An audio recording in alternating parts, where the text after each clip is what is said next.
kör vi igång.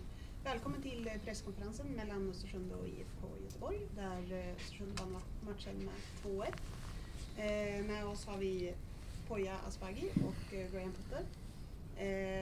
Poya, vill du börja kommentera matchen?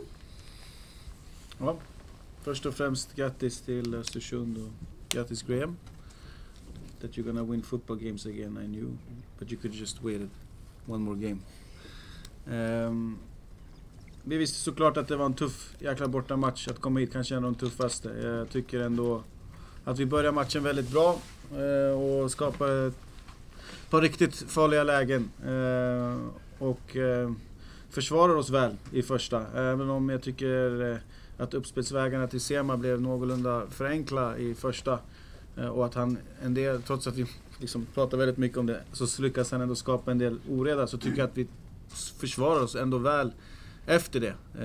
Försvarar oss väl i egen box och så vidare. Och håller dem ändå borta från de allra farligaste chanserna. Sen kommer vi in i halvtid och vi pratar om just det att även om mycket har varit bra i det egna försvarsspelet så behöver vi liksom hålla bollen bort från Sema. Att stänga den kanten lite bättre, och det tycker jag vi gör direkt när vi kommer ut i andra. Och det känns helt plötsligt mycket tryggare. Och sen man kan ju prata om att stänga kanterna för Östersund, och sen kan man prata om att stänga ytan mellan linjerna på Östersund. Och då ska Östersund såklart kliva fram och skjuta in 2 riktigt bra långskott. Och det är liksom bara hatten av för Edwards och Ghoddos för de skotten de får på. Och det känns ju surt i det läget i och med att vi precis innan deras 1-0 mål hade ett väldigt bra läge med Elias. Och hade vi gjort mål där så hade det såklart blivit en annan match. Nu tycker jag att vi trots det faktiskt visar att det är tufft att ligga under med 2-0 på det sättet här mot Östersund. Och sen visar vi ändå bra moral och ger oss inte. Och får in ett reduceringsmål efter det. Och sen, ja, tyvärr räcker det inte hela vägen, men vi är så jävla besvikna såklart att vi inte får med oss någon poäng. Men det enda vi kan göra återigen efter matcherna är att vi tittar över vår prestation. Och där finns det fortfarande en hel del saker att ta med sig. Vi fortsätter med Graham. Din kommentar på matchen. Just to say congratulations to our players. It's been an interesting time and a challenging time and I think a positive time for us, even though results aren't what we wanted. So you have to take that context into the match today. And I thought first half we had a really good attitude on the pitch. We tried to attack. We tried to be positive. I thought we had the most of the first half, although I thought they had the best chance. And then at half time, just spoke about carrying on. I thought we again started the game well. Second half, got Jamie in behind, scored a good goal, scored 2 good goals. Had opportunities to make it 3 or 4, but missed the last pass. And then we sort of gift them a goal, and that sort of, in a way, makes it even more satisfying that you can hold on for a point because, psychologically in football, it's at times it's challenging. It's an easy game when you're sitting upstairs, but the players showed great character and great togetherness and a great response today. So I'm really proud of them. Det kändes som att Ken Sema varit lite överambitiös de 2 första matcherna, men att han värderade lägena bättre idag. Vad säger du? He was better today. Yeah, he was. As a team, we were better, and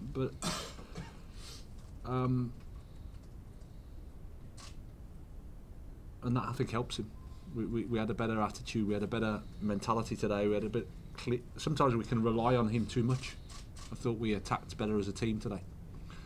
And it's easy just to give the ball to the Swedish international and hope he does something for you, but we have to take more responsibility and we have to be better, and that helps him out. So I thought the first half he was a threat for them, and then of course you can open up spaces if they overcompensate with dealing with Ken. So we're fortunate to have him. He's responded really well this week. Andreas Andersson i mål. Hur gick tankarna där när du valde honom? We've got two goalkeepers that compete for a place. We've had an intense pre-season with a short break. I felt it was a good time to give Ali a breather. And Andreas, the last time we played, we won 2-0 and won 3-0. So he's competing. Och hans insats, vad säger du om den? Well, he made a fantastic save for the chance, and then I thought he was sort of throughout solid, but a couple of decisions that probably he would think he could do better with. But again, that's sort of part of the process of coming in. Overall, he's helped us get a victory, because if he doesn't save that chance in the first half, then it becomes difficult, because the environment makes it hard when you're 1-0 down. Well, what were the key talking points this week ahead of this game? Because obviously you've shuffled the team quite a bit from the last game, and from what I've heard, you've had conversations with a lot of players this week. What did you talk about? What was the main thing that you wanted to get back to? Well, I think it's more about that we had this this year, if you like, certainly the autumn, where we've had this great run and everybody's saying nice things about Östersund, and then there's an assumption that you just win, and it's not that easy. Football is not that easy, and we had a couple of disappointments, and then you've got a young bunch of players with no reference as to how to deal with struggle. And I think in football it's the easiest game in the world when you win, but when you've have a bad time, that's when you need to find out about yourself, and that's why I'm so proud of the players, because they've responded really well this week. It's not easy to beat IFK Gothenburg. It's not easy to play against Kalmar. It's not easy to play against Örebro. But the boys, we spoke about that really, about taking a bit more responsibility, not relying so much on individuals, and trying to attack as a group, trying to be more stable as a team and play football in a better way. Paja, du pratar om att ta med dig positiva inslag i den här matchen, att ni till exempel då släpper in 2 mål som är lite utanför systematiska. Hur mycket tillfredsställelse kan du ta från det, fast ni inte kommer ifrån några poäng? Alltså, att försvara på långskott är också en del av försvarsspelet såklart. Sen är det svårt att se att vi ska släppa till liknande mål på samma effektiva sätt som vi ändå åkte på idag med deras långskottsförsök. Jag tycker ändå vi släpper in, tittar man på de här 2 senaste matcherna så har vi släppt in 4 mål. Och jag ska aldrig säga att det är någonting orättvist i fotboll, för man får det man förtjänar. Men sett till försvarsspelet har sett ut i de 2 matcherna, så tycker jag att det är lite ovärdigt.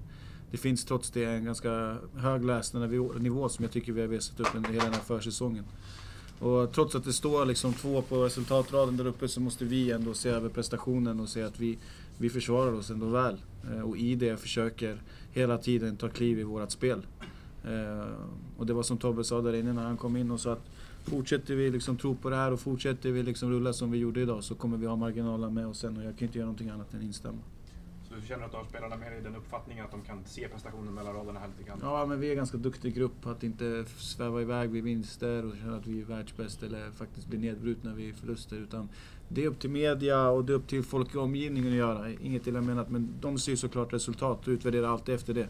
Men som fotbollslag så kan man inte göra det, utan det enda man kan göra är att titta på sina egna prestationer, för det är det som kommer bära frukt för segrarna sen. Graham, det känns som att ni har letat er fram lite på centralt mittfält, vilka som ska spela där. Hur tyckte du att det fungerade med Douglas där idag bland annat? Yeah, I thought he did well. I thought him, Brewer and Curtis helped us in that midfield area, but it was I think it was just like I said, an attitude victory today. It was an understanding of the pressure that the boys are under, because we have two defeats and there's a crease, so that's we've come a long way, but the boys still have to deal with that, and they have to experience that. So when I spoke about being established as a top team, you have to come through bad patches. It's all very well winning and Europa League wins and all that sort of stuff, but the real test is when you come through a little bit of a struggle. And we weren't perfect today. No one's saying we were, but I think we did enough to win the match. And now we go forward. Vad hände med Sebastian Olsson? Jag vet faktiskt inte exakt, utan allt hände så snabbt, men de tecknade för byte. Jag vet inte om det var vad som hände exakt. Jag har inte pratat med honom efter matchen. En annan som fick chansen var ju Noah Sundberg. Mm. Vad säger du om hans insatser då? Good, solid. Pleased for him. He hasn't played for a bit, so it's credit to him and how he's worked off the side, how he's supported the teammates when he's been on the bench. He's worked really well, so he's able to come in and play his first 90 minutes. So he was, I thought he was solid and contributed to the victory. Är det viktigt att han får speltid nu under våren med tanke på sommaren och spelare som kan försvinna och sådär? It's important that we can have a group of players that are ready to compete and ready to respond to setbacks or to struggles. That's the most important thing in football.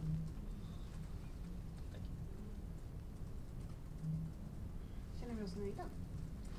Tackar vi lyssnarna för det. Lycka till.